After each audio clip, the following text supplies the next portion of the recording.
Division 1 is now in session. Morning. Please be seated. This is the time set for oral argument in Wagner v. State, our cause number 1CA CV16-0134.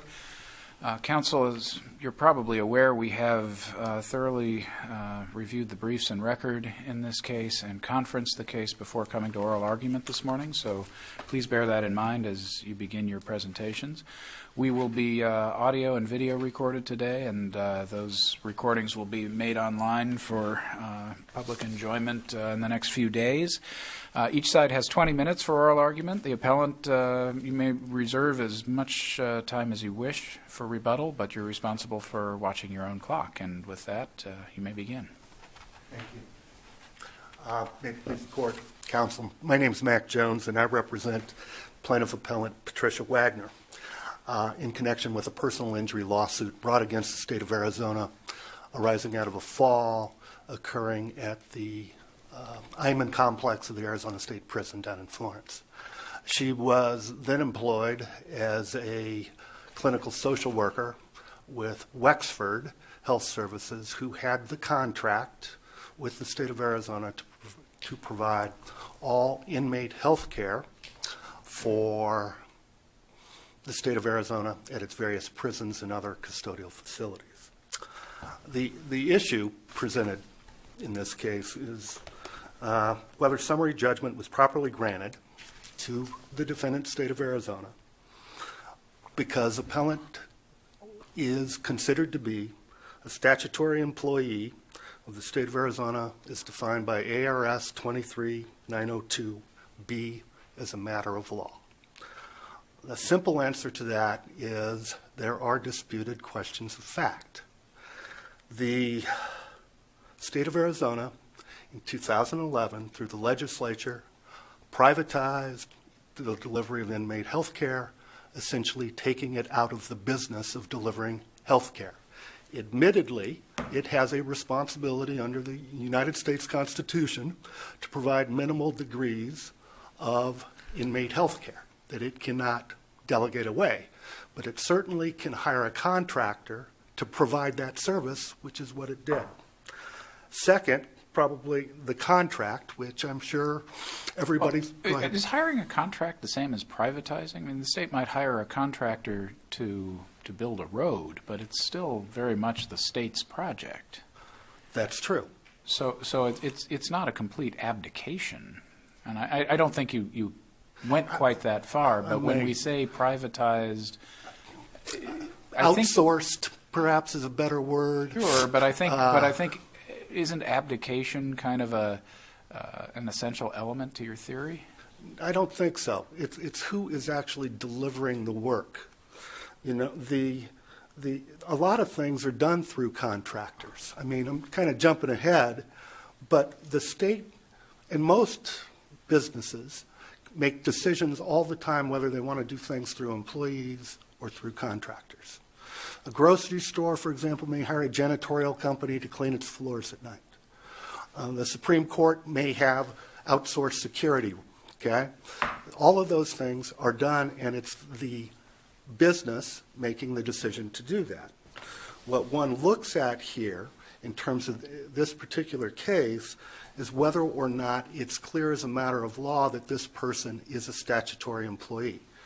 Plaintiff appellant would consider that they're not. And it's not like this went through trial and somebody decided that. It's the trial court decided, saying there's no issue. When in point of fact, the contract itself, which is one of the elements that one looks at, is what was the intent of the parties. And I'll just quote it. It's paragraph 1.31.1. The contractor, which is Wexford, is an independent contract and will not, under any circumstances, be considered an employee, servant, or agent of the Department of Corrections. Nor will the employees, servants, agents of the contractor be considered employees of the department. But that appears in so many contracts for so many reasons. People want to avoid payroll tax. They want to.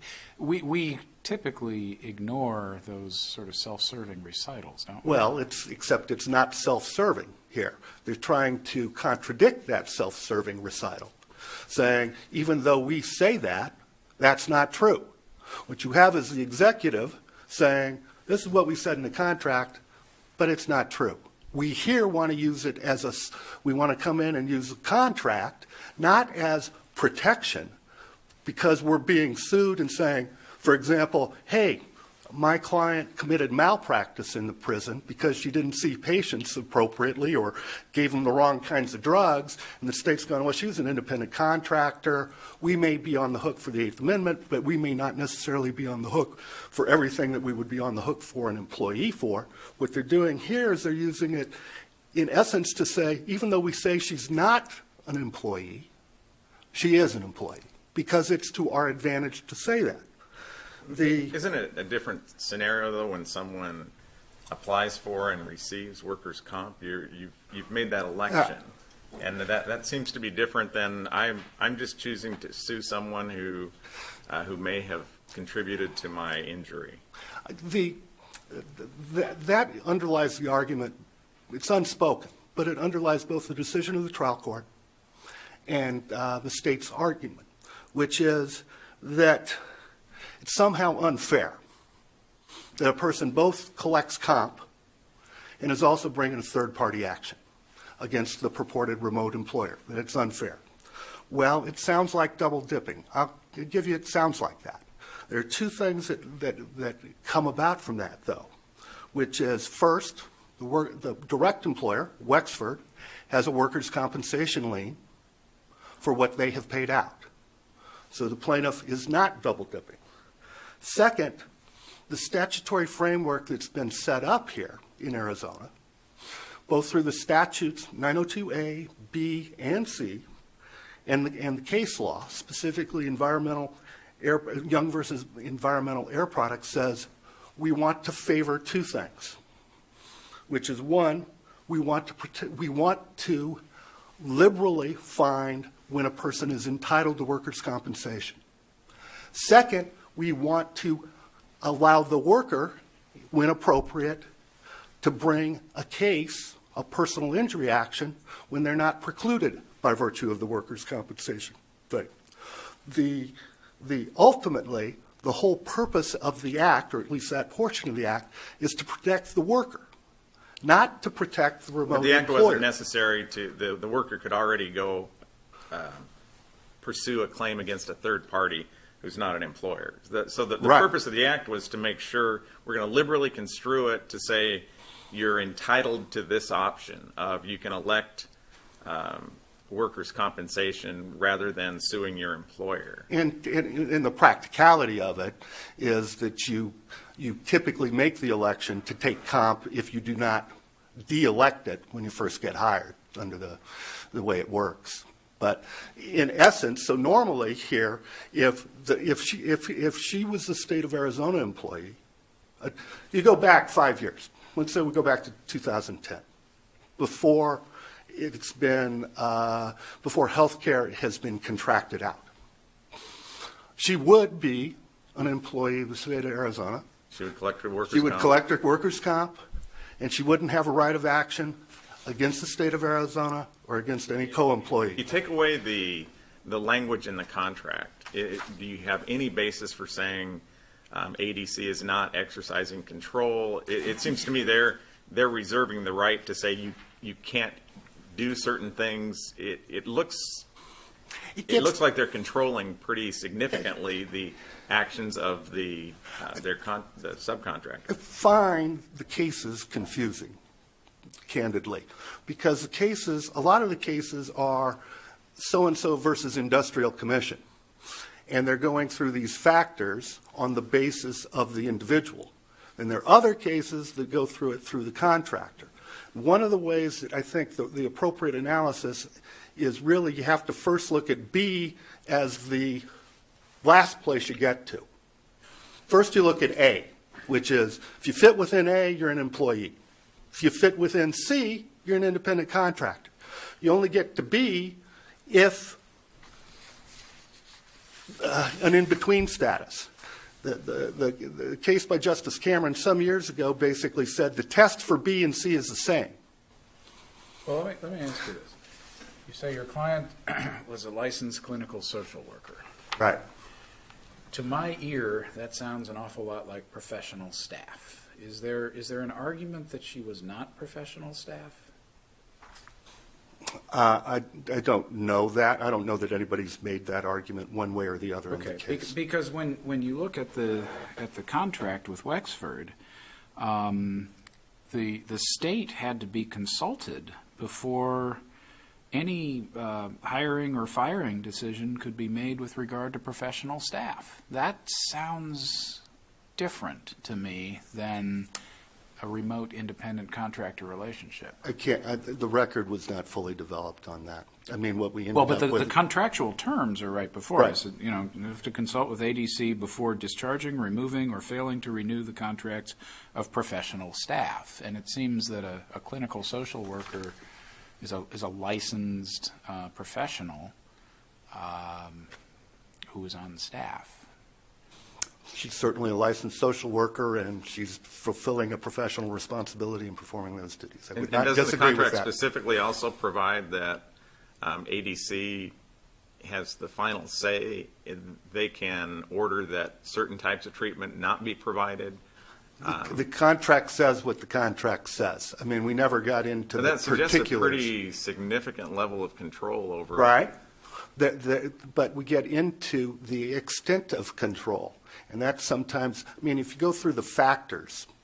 Why are isn't that listed- ultimate control, though? If you get to determine whether someone can actually be in your facility and dictate what type of treatment can be provided? I think that, you know, if one looks at it with that broad a brush, you kind of wipe out the concept of an independent contractor in some ways, which is, if I'm the property owner, I can say, I don't want you on my property. Get that person off of here. I don't care that you hired them. They're gone. I mean, what we're dealing with here in some ways is the testing that they go for control, okay? Admittedly, we're just, is what's the characterization of the relationship between the parties? How do they characterize it? 2, what's the duration of employment? This is a 3-year contract. I mean, this is, I don't even know exactly how that factor militates one way or another. The method of payment. It's a managed care contract. They're paying per inmate, per day, or per month. Who furnishes the equipment? The state does. And it furnishes the place, but that's necessarily inherent in delivering health care to people in prison. You can't take them out. Who has the right? Although, with the privatization of prisons, couldn't you argue that the state's not furnishing the premises? Well, this is an actual state prison. But one would hypothetically take your hypothetical and say, is the private prison now, everybody that works at the private prison, an employee of the state of Arizona, or a statutory employee, because the state has to provide inmate housing? Well, I mean, and then wouldn't that depend on the level of I mean, that gets back to my earlier abdication question. Doesn't that depend on the level of control that the state insists on maintaining? Here, the state's not saying, hey, we can kick your independent contractors off if we don't like them. They're saying, you can't fire your independent, or you can't fire your professional staff if we don't want you to, because we make the decision as to how valuable their services are. Arguably, that's true. Okay. But one also deals with, sometimes one deals with the practicality of arrangements, okay? And that's not developed in the record because the motion, in essence, from the state was, hey, we have to provide workers, they had to have workers' comp, she had workers' comp, therefore there's no claim. And so we got the contract and we have what my client says, who supervised her and what was going on. And then we come back to, I suppose, in essence, what one has to look at, and where I was kind of going with this, you need to look at subsection A first, then subsection C, because those are the two. One, A, if you fit within A, you're an employee.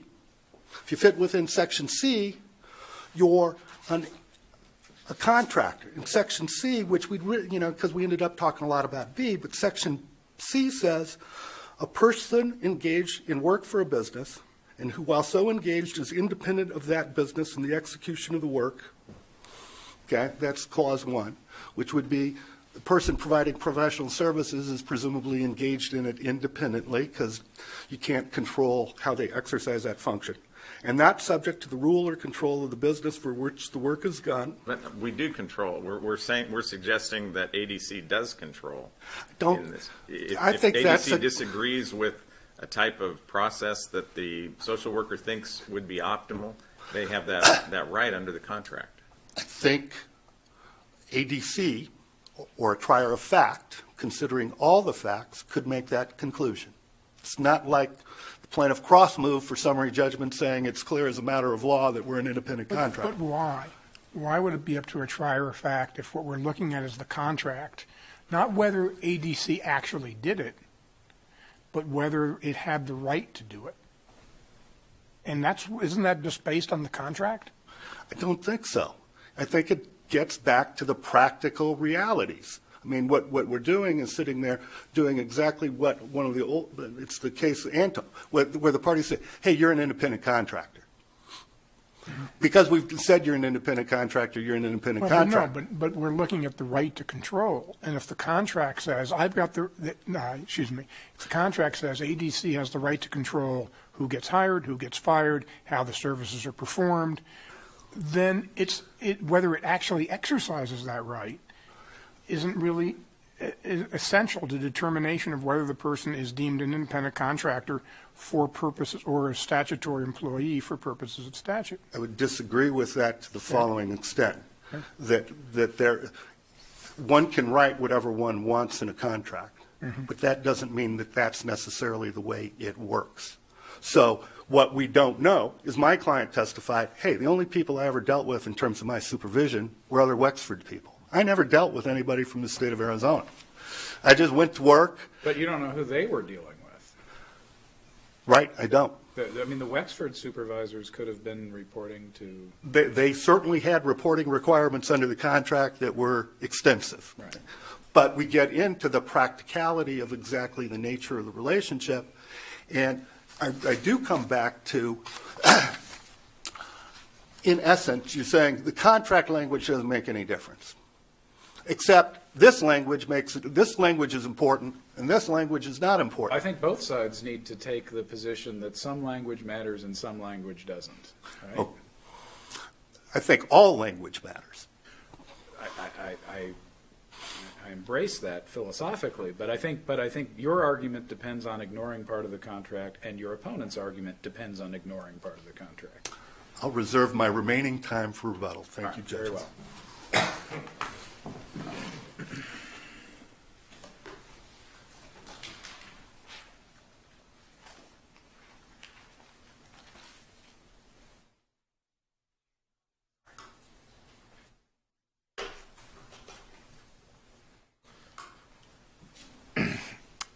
Your Honors, may it please the Court, my name is Eddie Doman, and I represent the state of Arizona in this matter. There's a couple of things that were discussed just now that I want to touch on because some of it wasn't dealt with necessarily in the briefing.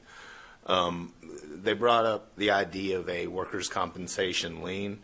I think it's important to note that the contract in dealing with the workers' compensation requirement, even though this wasn't in the briefing, requires... If it wasn't in the briefing...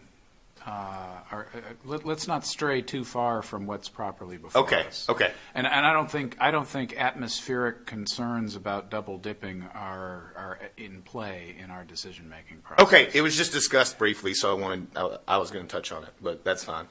One of the things I wanted to discuss, and I think it dealt sort of with your semantical argument, so to speak, on the idea of privatization is.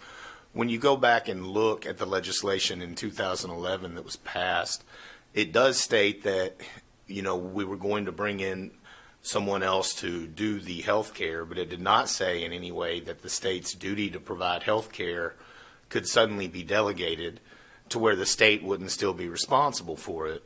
And I think the, Estate versus Gamble case, many cases that say that you have a constitutional duty to provide the inmates health care makes the provision of that health care part of the duty of the state, regardless of if it's allowed to bring in a contractor to actually provide the service. The Roberts case that's out of jurisdiction in Virginia, but they discussed this in detail, sort of saying that, look, you're a state, you operate a prison, you have to provide these healthcare services to the prisoners, so we're going to say that that's part and parcel of your duties. And so as it relates to the function of whether or not the healthcare is a function that the state would normally perform, it's constitutionally required. So it doesn't seem that there would be a way to where that element couldn't be met.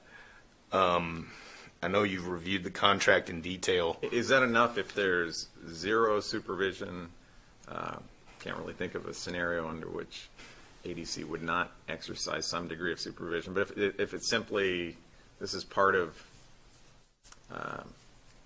what we do, but we hire someone and tell them just do it. We're not going to be involved in any way, shape, or form in how you provide this service.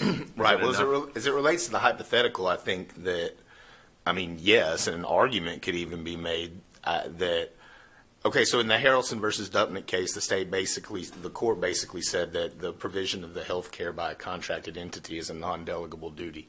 Well, when you look at the state's case law about non-delegable duties, like Wiggs versus City of Phoenix, it means that all of a sudden the person that's hiring a contractor, even if they're an independent contractor, when you're dealing with a non-delegable duty, all of a sudden you're a joint unit for purposes of joint and several liability. Right. We're talking about two different concepts, though. We're talking about joint and several liability, where if it's a non-delegable duty, I'm liable for it and my independent contractor does. That doesn't mean the independent contractor is my employee. Well, what the cases actually say almost verbatim is that at that point, the contractor, if it's a non-delegable duty, the case law says the contractor is now an agent as a matter of law when it's performing those. Wiggs versus City of Phoenix didn't say APS was an employee. It was an employee of the state of Arizona for maintaining the street lights. Well, but it did say it was an agent as far as performing its duties that were required of the city. Granted, it's an agent, but that doesn't mean for purposes of the joint and several liability, but not for. I understand. We're talking about a workers' comp statute. Yes, Your Honor. Okay. I understand. It's control that we're looking at. And as you were pointing out earlier, what the cases say is it's the right to control. It's not the actual control. That's not what the standard says. It's the right to control, which is controlled by the contract. Go ahead. I'm sorry. Okay, because even in the Anton case, I believe some of the woodcutters had said that they didn't really get supervision, that certain control wasn't necessarily exercised. But isn't the right to control over the contractor, not necessarily the employees of the contractor? Well, I think it's both, especially since in this case, as the panel has pointed out, some of the elements of the control that the state has allowed is specifically dealing with the right to, first of all, have to approve the hiring of anyone, and then for professional staff, which the reason we pointed out in our brief that the plaintiff is a licensed social worker is because clearly that's professional staff. That's dealing specifically with employees. And when you look at the monitoring requirements, when you're looking at what that the state has full access to go into any of the any place where this contract work is being provided, to observe, to determine whether or not the terms of the contract are being effectively fulfilled, that deals with the right to control a specific employee. But does it have to? In other words, for purposes of the statute, isn't it enough if you can retain the right to control the contractor and how the contractor performs it, not necessarily going in and saying, you, Ms. Wagner, don't do this. But the state could go to Wexford and say, this is how we want this done. Correct. And that would still be right to retain control under Young versus Environmental Air Products. I believe so, because obviously the entity can only act through its employees. And so when you have the right to control the entity, by definition, I'd say you have a right to control the employees that are performing the duties that entity is performing for you. And in this case, the litany of requirements that Wexford had to meet as it related to performing its duties is expansive. In our brief, we use the intake process just as a hypothetical example, but they're subject to the Health Services Technical Manual, all department orders, all department policies. I guess what I'm getting at is, let's take another example. Sure. Let's take a dentist. Okay. If I had total control over the dentist and I was ADC, I might say, don't use an amalgam there, use a composite. But that's not the need to control that's necessary for the statute. If I say, here are the details, and I'm going to tell Wexford, ADC is going to tell Wexford, here's how you perform these duties. Right. And I can monitor it, and I can determine who's fired and who's hired. That's the control, the retention of control that's needed under Young. Right. And I believe that's the type of control that's granted here by the statute, by the provisions that are dealing with the health care, and then the policies and procedures that are adopted within that has to be done pursuant to ADOC policy. If the state hired a plumbing contractor to work at the same time as Wexford, and we have a social worker who's injured by a pipe falling on her, can she can obviously get comp from Wexford. Can she sue the plumbing contractor? I think you would need more facts, but generally speaking, Let's assume the I would plumbing think that contractor possibly, yeah. Negligently dropped a pipe. Yeah. Right, that it wasn't based on his professional work in any way, based on what he was told to do Somebody by just the dropped state. a heavy pipe on her. Right. Could she get comp and sue the plumbing contractor? I think at that point, possibly, yes. Okay, and the plumbing contractor is an agent of the state. Would the state be liable for the ultimate liability of the plumbing contractor? Well, I don't necessarily think the state has a non-delegable duty as it relates to the individuals that are performing plumbing services. I think that is something that could potentially be contracted out. And the plumbing, and I think this is an important distinction to make, the plumbing contractor is coming for one day to perform a service. It's a different situation than what we're dealing with here, with an individual who literally works on state property next to state employees. I mean, I think what's really odd about this is the idea that, and I know you said you didn't want to touch on the double dipping public policy argument that much, but I just briefly want to say she's working next to where a security guard is, okay? And let's say there was a negligent slip and fall based on someone else that did something. Well, even though these people work in the exact same place, the exact same time, if the plaintiff's argument is correct, plaintiff can collect workers' compensation and proceed an action against the tortfeasor, whereas the security guard, who's clearly a state employee, can't, even though there's no real difference in their working conditions. But doesn't your argument necessarily require that even someone who's only at the prison for one day would also be considered a statutory employee?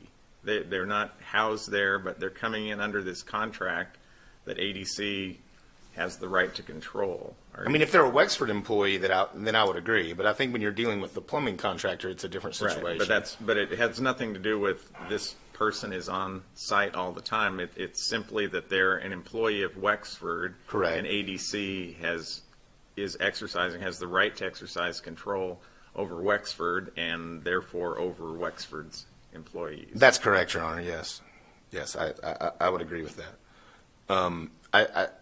I did want to briefly touch on the fact that I think that many of the factors that the court identified do point towards this being a statutory employee situation. The duration of 3 years that was discussed briefly earlier, when you look at the cases on this, I mean, 3 years is an awfully long time. I mean, the Anton case pointed out that the woodcutters there were, retained for 1 year. And so that's a factor that I believe definitely goes to the state. The method of payment also, again, this is a per prisoner basis, but it's over this period of time. They already talked about the state furnishing the equipment, the right to hire and fire. What does the method of payment mean? Does it mean how you determine the compensation? Does it mean who you pay? I mean, for instance, if they were paying Ms. Wagner, the state was paying Ms. Wagner, It's different than if the state's saying, you provide these services at Wexford and we'll pay you. Right. I think it's more of a, I think the fact that it's a by the day, by the prisoner is more akin, and again, I know we're talking about Wexford and State, is more akin to the statutory employee situation. I think the method of payment that indicates an independent contractor situation is if you would have had a flat fee for a certain job. Does that mean my physician, who I pay some money to, but I'm on a HMO on a, he gets paid by the insurance company, is now an employee of the insurance company? Well, no, Your Honor, I don't believe so. Okay. I think the right to hire and fire, which was discussed in detail, is actually more pronounced than in most of the cases I've read regarding this issue, either from the state of Arizona or other jurisdictions. That does seem more significant. If you start talking about factors like length of time, that sounds like more of a question of fact that needs to be decided. If it seems to me it's more a function of the degree of control that's authorized by the. I completely agree, Your Honor. So is this an appropriate case for summary judgment? I certainly believe so. I think the right to control that's granted by this contract is so extensive that even considering the Arizona cases on this issue, that there's not a genuine issue of material fact that should cause a remand. The issue that we're dealing with is the right to control. The right to control is established by the contract. I understand the contract says that it's an independent contractor, but there's several Arizona cases that say that that's obviously not the determining factor, and then the analysis over all of the factors. But if it is a factor, why doesn't that create at least a fact question?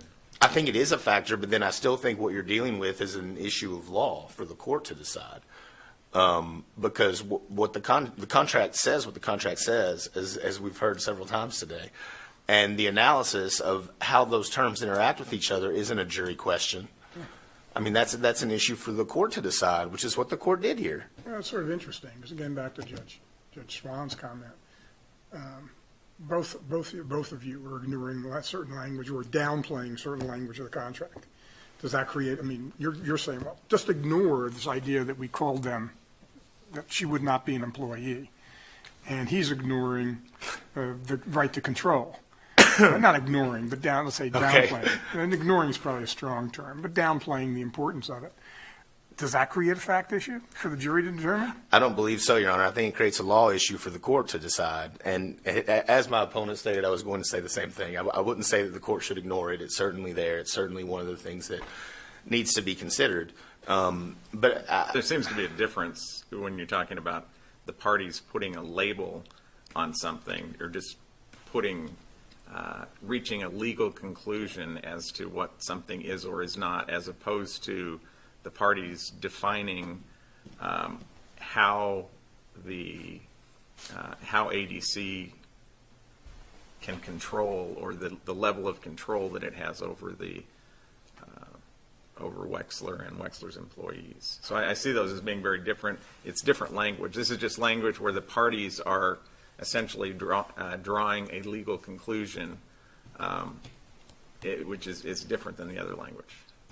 I understand that, Your Honor, and I can appreciate that. I just think that in a situation where you have a contract that so clearly delineates the right to control and spells it out and makes it specific, then what you're dealing with is a court interpreting that language to determine the right of control as it relates to this statutory employee issue. And as my opponent pointed out, in a certain way, it's sort of hard to look at some of the cases on this issue and then extrapolate out how this should work, because so many of them involve the Industrial Commission making a decision, and then so it's never a jury issue anyway. It's always someone else making that decision, as opposed to a more traditional jury fact finder. But I think the situation here with the contract that we have that establishes the right to control is more of a situation to the cases that talk about how the interpretation of a contract is an issue for the court to decide, as opposed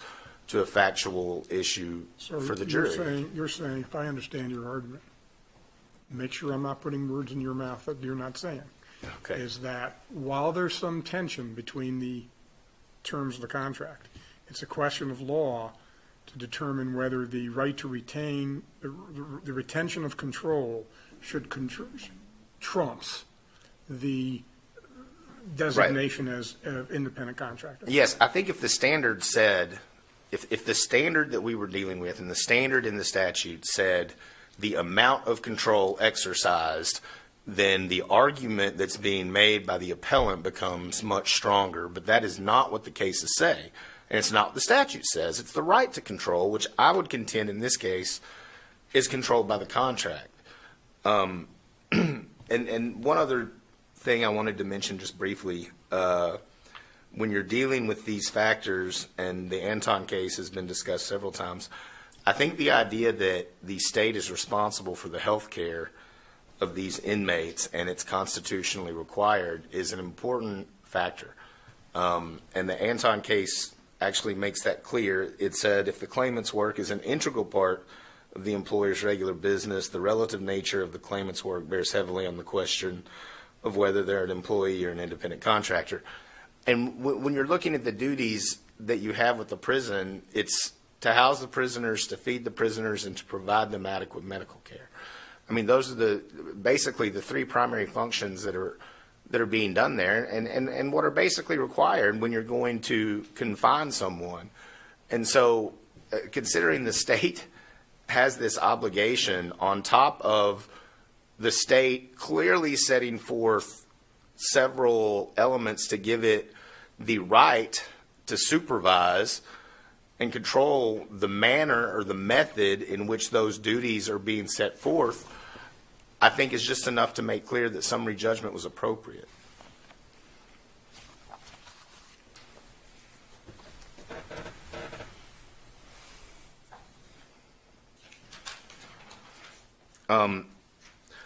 The last thing I would mention is just the idea of the fact that we do have workers' compensation here, and I cited a plethora of case law from other jurisdictions where the courts recognize the same thing, that when you're dealing with a situation where the independent contractor or supposed independent contractor did secure workers' compensation for the claimant, that's a strong factor to consider when deciding that they are a statutory employee. And what I was going to say when we started, and it's not just what the public policy is, the contract says that the workers' compensation carrier waives their right to subrogation against the state. And I think that's also a strong indicator that in a situation like this, that we have a statutory employee. Thank you. Thank you. It seems that we're weighing factors. And when we're weighing factors, that's for the trier of fact. Let me ask if there's something in the contract that says, notwithstanding every aspect of control that's contained herein, the parties agree that we are not a statutory employer. They do not use that language. But I'm suggesting that may be similar to when you say you would agree with us that would, or you agree with me that that would not be dispositive of the issue of whether they actually exercise control. Yes. The parties don't get to draw a legal conclusion. And isn't that why this is different? No, I think the parties, that's a factor, which is how do they characterize their relationship, which is the case that we go back to on Anton is where the contract was essentially cooked to say, I don't want to call you employees, so we'll call you an independent contractor, and then you get into the practicalities, and it's like, looks like a duck, quacks like a duck in terms of an employee. They're an employee, even though the person says they're not an employee. Well, you rightly began your argument by talking about disputes of fact, because this is a summary judgment case. Let's focus on that. Weighing factors can be done as a matter of law without rendering summary judgment inappropriate. But if you believe that there are specific disputed material facts on this record that affect the analysis, please point them out now. The extent of control. The extent of control is not going to be determined by the contract. What's the competing evidence to generate that dispute of fact? We did not get to that.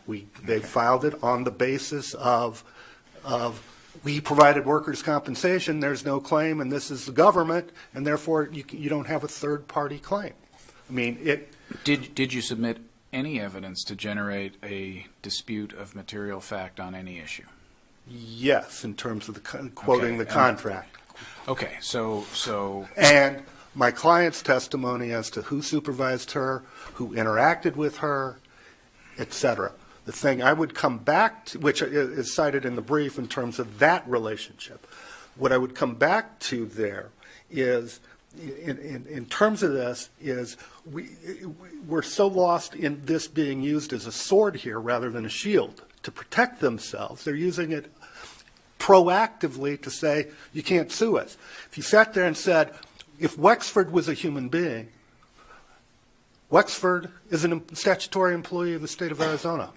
Arguably, in most construction contracts that the state lets, they have tons of requirements in there, about here's what the backfill requirements are, and here's the type of steel you're going to use, and things like that.